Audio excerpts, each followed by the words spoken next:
السلام علیکم خواتین و حضرات، آج ہم سورہ فاتحہ کی آیت نمبر 7 کی تفسیر بیان کریں گے۔ آپ لوگوں نے ویڈیو کو فل دیکھنا ہے اور چینل کو سبسکرائب کرنا ہے۔ اعوذ باللہ من الشیطان الرجیم، بسم اللہ الرحمن الرحیم، صراط الذین انعمت علیہم غیر المغضوب علیہم ولا الضالین، ان لوگوں کا راستہ جن پر تو نے انعام کیا، ان کا نہیں جن پر تیرا غضب ہوا، اور نہ گمراہوں کا۔ قبل ازیں یہ مکمل حدیث بیان ہو چکی ہے، جس میں یہ ہے کہ جب بندہ کہتا ہے اہدنا الصراط المستقیم سے آخر سورت تک، تو اللہ تعالیٰ فرماتا ہے یہ میرے بندے کے لیے ہے، اور میرے بندے کے لیے وہ ہے جو وہ مانگے۔ صراط الذین انعمت علیہم کے الفاظ نحویوں کے نزدیک الصراط المستقیم سے بدل ہیں۔ یہ بھی درست ہے کہ انہیں عطف بیان قرار دے دیا جائے، واللہ عالم۔ صراط مستقیم پر گامزن لوگ، جہاں تک انعام یافتگان بارگاہ الہی کا تعلق ہے، تو ان سے مراد وہ سعادت مند ہیں جن کا سورہ نساء کی ان آیات میں ذکر ہے، اور جو لوگ اللہ اور اس کے رسول کی اطاعت کرتے ہیں وہ قیامت کے روز ان لوگوں کے ساتھ ہوں گے جن پر اللہ نے بڑا فضل کیا، یعنی انبیاء علیہم السلام، صدیقین، شہداء اور نیک لوگ، اور ان لوگوں کی رفاقت بہت ہی خوب ہے۔ یہ اللہ کا فضل ہے اور اللہ جاننے والا کافی ہے۔ المغضوب علیہم اور الضالین سے کون مراد ہیں؟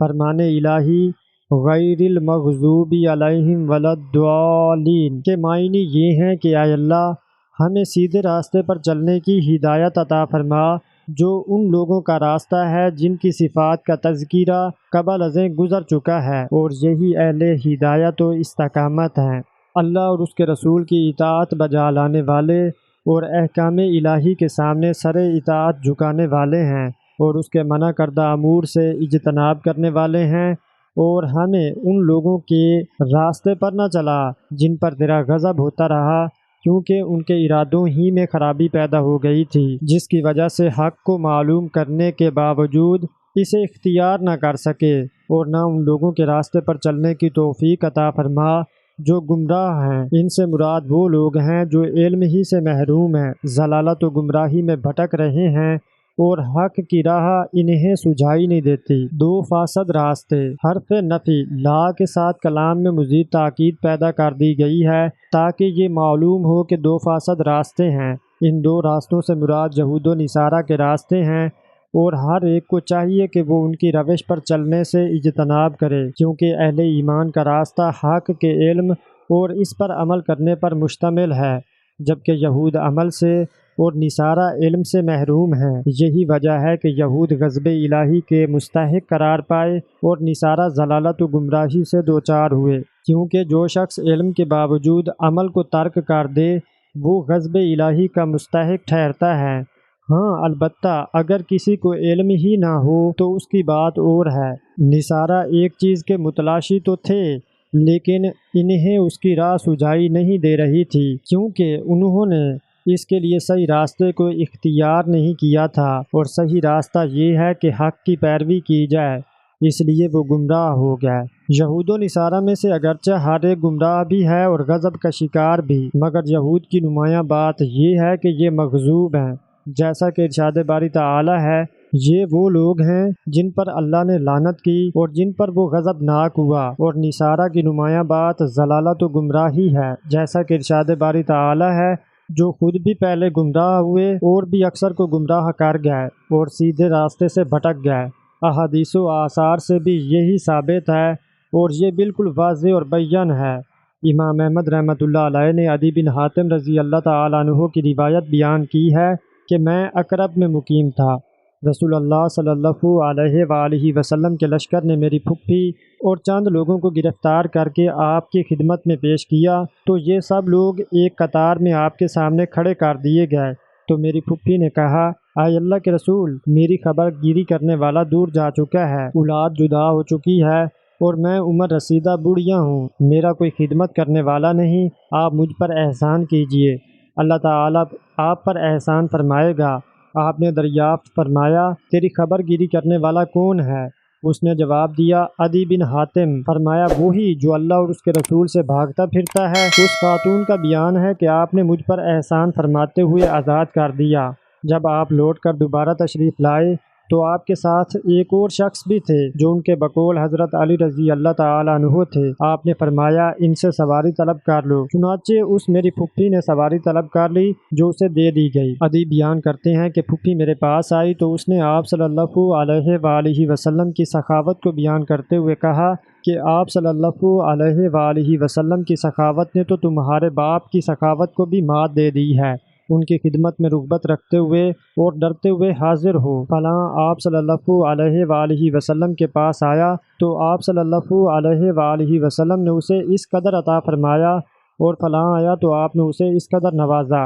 بہرحال یہ سن کر میں بھی آپ کی خدمت میں حاضر ہوا تو اس وقت آپ صلی اللہ علیہ وآلہ وسلم کے پاس ایک عورت اور کچھ بچے یا ایک بچہ بھی تھے۔ حضرت عدی نے نبی صلی اللہ علیہ وآلہ وسلم سے ان کی قرابت داری بھی بیان کی۔ آپ سے ملاقات کے بعد مجھے یہ یقین ہو گیا کہ آپ صلی اللہ علیہ وآلہ وسلم کیسر و کسریٰ کی طرح بادشاہ نہیں ہیں، بلکہ آپ تو اللہ کے سچے نبی ہیں۔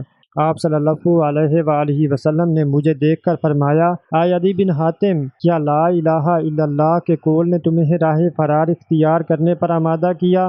کیا اللہ کے سوا کوئی اللہ ہے؟ کیا اللہ اکبر کی صداؤں نے تم کو بھگایا ہے؟ کیا اللہ عز و جل سے زیادہ بڑا کوئی اور ہے؟ آپ صلی اللہ علیہ وآلہ وسلم کے یہ ارشادات سن کر میں مشرف با اسلام ہو گیا تو میں نے دیکھا آپ کو اس قدر مسرت ہوئی کہ چہرہ انور گلنار ہو گیا۔ پھر آپ صلی اللہ علیہ وآلہ وسلم نے فرمایا، بلا شبہ المغضوبی علیہم یہود اور الضالین نصارہ ہیں۔ امام ترمذی نے بھی اس حدیث کو بیان کیا اور اسے حسن غریب قرار دیا ہے۔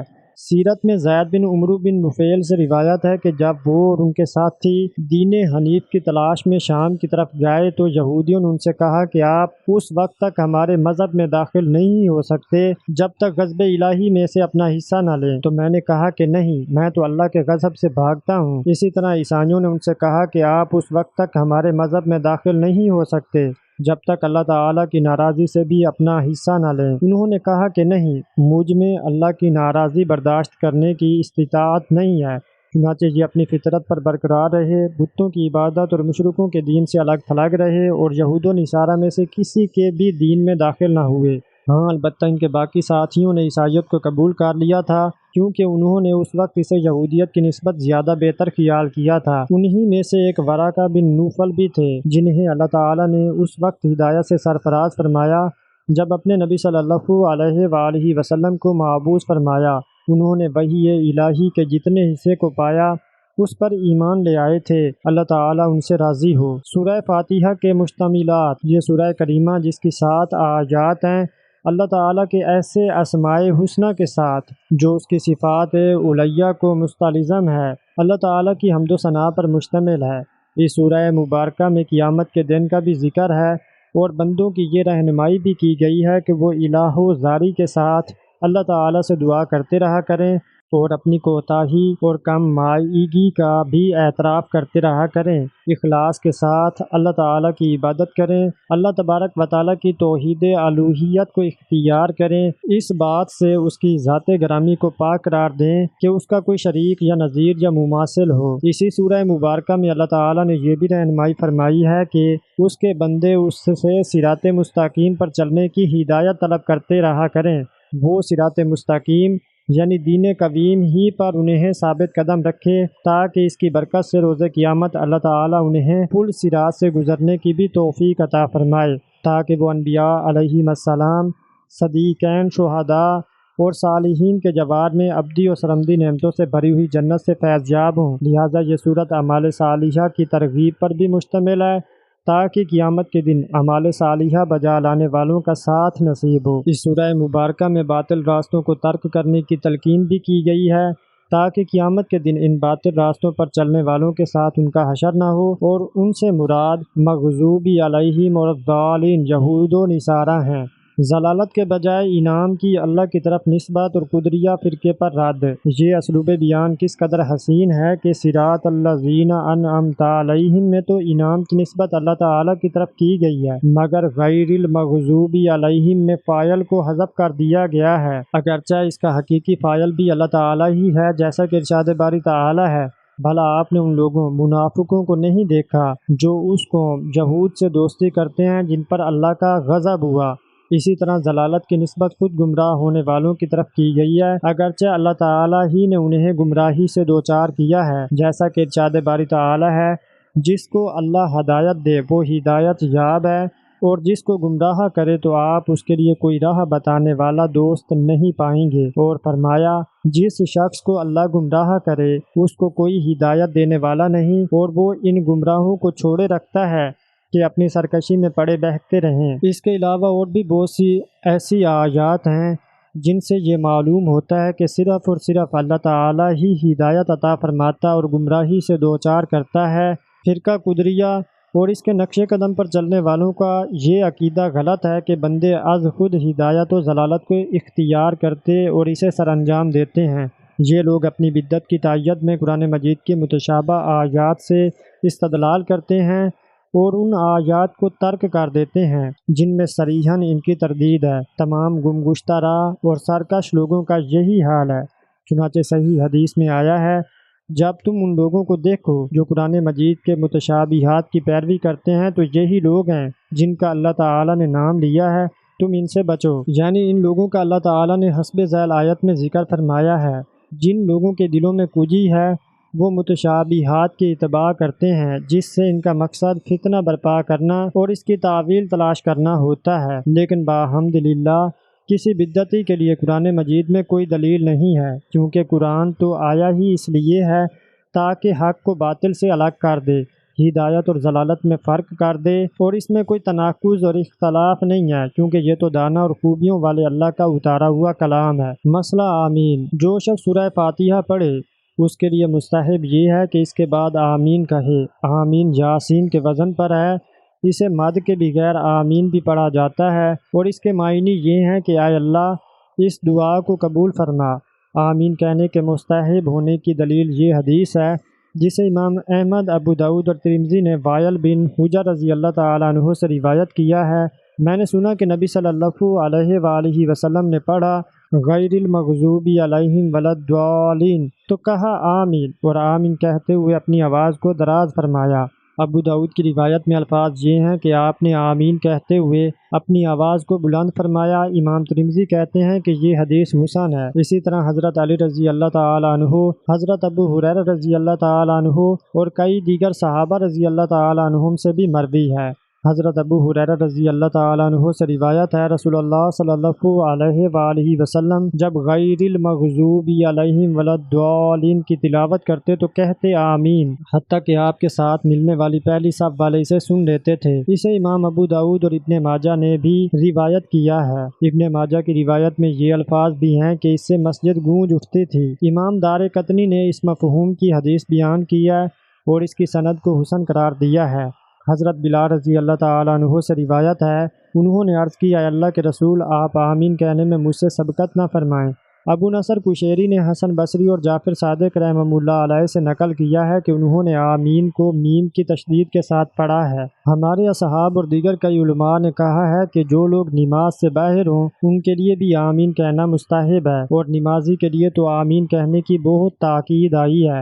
اسے بہرحال آمین کہنا چاہیے، خواہ وہ اکیلا ہو یا امام یا مقتدی، چونکہ صحیح بخاری و مسلم میں حضرت ابو ہریرہ رضی اللہ تعالیٰ عنہ سے روایت ہے کہ رسول اللہ صلی اللہ علیہ وآلہ وسلم نے فرمایا، جب امام آمین کہے تو تم بھی آمین کہو، کیونکہ جس کی آمین فرشتوں کی آمین سے مل گئی تو اس کے سابقہ تمام گناہ معاف کر دیے جائیں گے۔ مسلم کی ایک روایت میں ہے کہ رسول اللہ صلی اللہ علیہ وآلہ وسلم نے فرمایا، جب تم میں سے کوئی نماز میں آمین کہے اور فرشتے آسمان میں آمین کہیں اور ان دونوں میں سے ایک کی دوسرے سے آمین مل جائے تو اس کے سابقہ تمام گناہ معاف کر دیے جاتے ہیں۔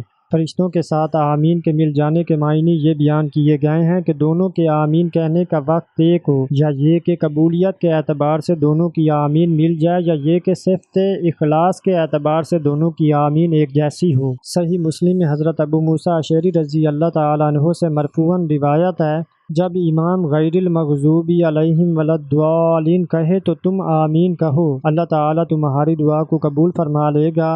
امام ترمذی رحمۃ اللہ علیہ کہتے ہیں کہ آمین کے معنی یہ ہیں کہ ہماری امید کو ناکام نہ کرنا، اور اکثر ائمہ نے کہا ہے کہ اس کے معنی یہ ہیں کہ اے اللہ تو ہماری دعا قبول فرما۔ تو آج کی ویڈیو میں اتنا ہی، ملتے ہیں جی اگلی ویڈیو میں۔ تو ویڈیو کو لائک شیئر کمنٹ اور چینل کو سبسکرائب کرنا مت بھولنا۔ تب تک کے لیے اللہ حافظ۔